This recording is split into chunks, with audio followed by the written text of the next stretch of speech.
प्रार्थना करें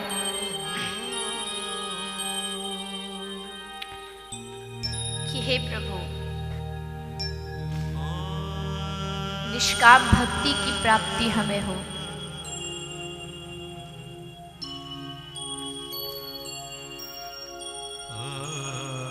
तुम्हें याद रहे ना रहे, मैं तुम्हें याद करता रहूं, रिझाता रहूं। कभी याद मन से छूटे ना,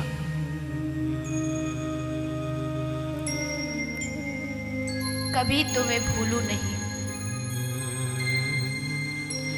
क्योंकि मुझे मालूम है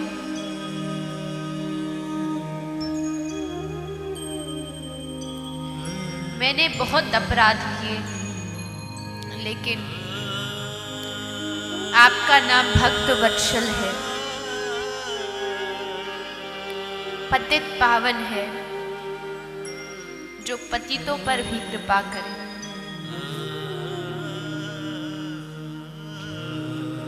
भगवान को कोई धन नहीं चाहिए, कोई ऐश्वर्य नहीं चाहिए, सिर्फ भाव मांगते हैं कि भाव लेके तू आ जा। उड़ीसा प्रांत की कथा है, श्री जगन्नाथ मंदिर में एक ठाकुर जी का भक्त रहता है, नाम है दासिया बावली। दासिया बावली छोटा सा भक्त है, छोटा सा बालक है, नीची जाति का है। मंदिर में उसका प्रवेश वर्जित है। नीची जाति का कोई व्यक्ति जगन्नाथ मंदिर में कैसे प्रवेश करे? बेचारा दासिया मंदिर के बाहर खड़ा हो जाता था और खड़ा खड़ा वहीं से श्री ठाकुर जी को दर्शन करता था, याद करता था। गर्मियों का समय था, आम का मौसम था। सोचा आज अपने ठाकुर जी के लिए लेकर के जाऊं। दासिया लेकर के आता है एक टोकरी में सुंदर फल।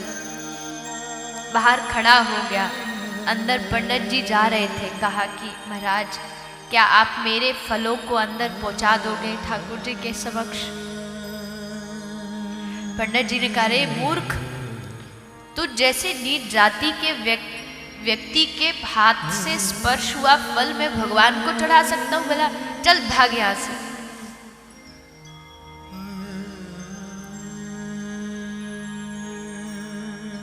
क्या कर सकता है, बाहर खड़ा रहा।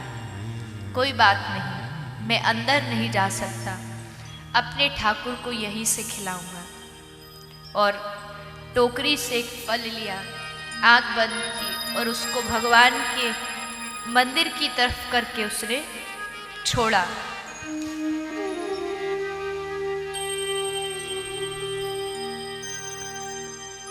लोगों की लाइन लगी थी देखने के लिए। जैसे छोड़ा, वो फल ना तो ऊपर गया न नीचे, बीच में ही अदृश्य हो गया। दूसरा लिया, वो आगे किया, वो भी बीच में अदृश्य हो गया। सब टोकरी खाली हो गई। फल कहाँ गए पता नहीं। लेकिन जब दूसरे दिन जगन्नाथ मंदिर में पूजा हुई, पंडित जी ने भगवान की साफ सफाई की, श्रृंगार किया, आश्चर्य हो गया पंडित जी को देख करके। जिस दासिया को मूर्ख कहा था कि जा तू यहां से भाग जा, भगवान स्वीकार नहीं करेंगे। आज भगवान की विग्रह के पीछे दासिया के टोकरी के आम जितने भी थे, उन आम की गुठली ठाकुर जी के विग्रह के पीछे पड़ी हुई थी। इकट्ठा ढेर लगा हुआ।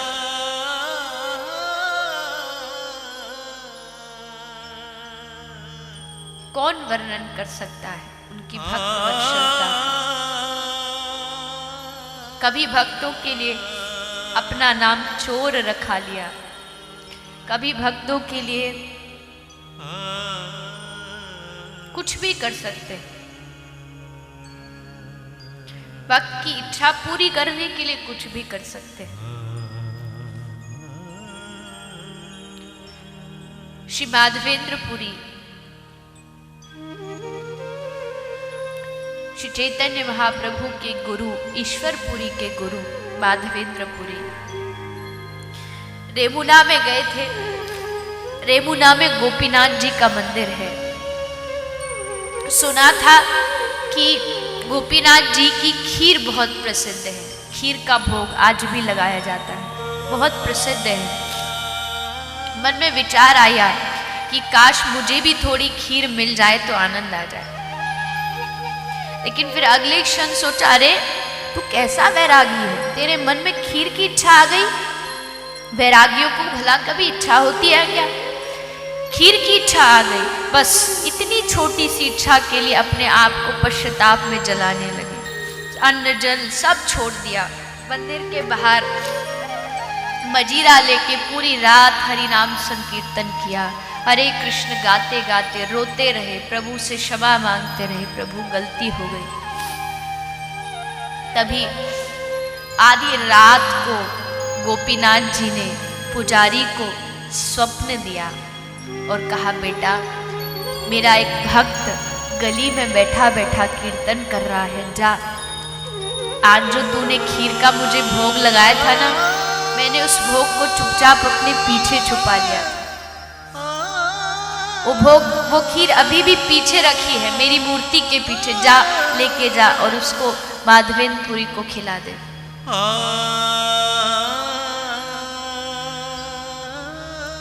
लेके पहुंच गए, माधवेंद्रपुरी को दिया कि आज ठाकुर जी ने सपना दिया, आपके लिए उन्होंने खीर चुराई। खूब धिक्कारा अपने आप कि मैं कितना मूर्ख हूं, भगवान को मेरे लिए चोरी करनी पड़ी। बहुत पश्चाताप किया, नाम पड़ गया। आज तक नाम गोपीनाथ था, लेकिन जब से खीर चुराई नाम पड़ गया खीर चोरा गोपीनाथ।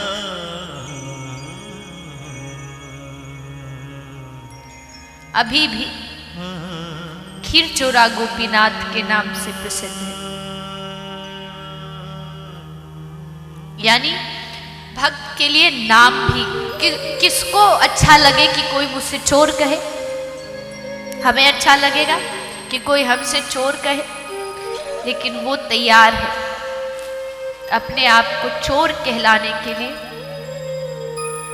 अपने भक्त के लिए।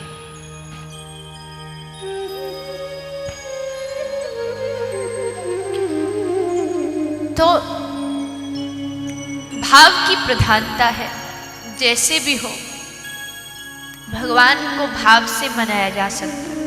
एक नियम अलग बात है, हाँ गुरुजी ने कहा है इतना माला करना है, ये फलानी चीज जप करनी है, इसका पाठ कर, ये अलग चीज है, ये तो नियम है।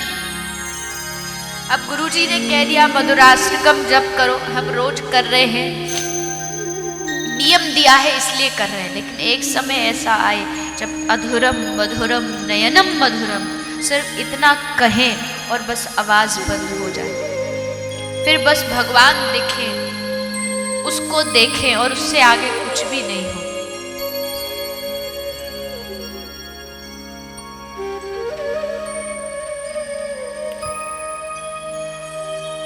तो इसलिए भाव की प्रधानता है। जहां भाव होगा वहां भगवान होंगे। भाव से प्रभु के मंदिर में जाके उनको निहारो, बातें करो। आप सबके घर में कहीं ना किसी के घर में छोटे छोटे गोपाल जी होंगे। आपने सुना होगा कि गोपाल जी अपने भक्तों से बातें करते हैं। आपको नहीं लगता आपके गोपाल जी ने आज तक हमसे, हमारे गोपाल जी ने हमसे आज तक बातें क्यों नहीं की? इसलिए नहीं की क्योंकि अगर गोपाल जी है तो ये भाव रखना पड़ेगा कि ये छोटा सा बालक है, अभी इसको बोलना नहीं आता, चलना नहीं आता। जब बालक को बोलना नहीं आता तो माँ बाप उसको बोलना सिखाते हैं। हमने आज तक अपने गोपाल जी को बोलना सिखाया? नहीं सिखाया तो बोलेंगे कहाँ से? पहले सिखाना पड़ेगा। अगर उनको बाल गोपाल मानते हैं तो पहले उनको बोलना सिखाना पड़ेगा, तब वो बोलेंगे। ये भाव है बोलना। हम तो खैर क्या ठाकुर जी को सिखाएंगे, पर ये भाव की प्रधानता है। चलना सिखाएंगे तो ठाकुर जी चलेंगे।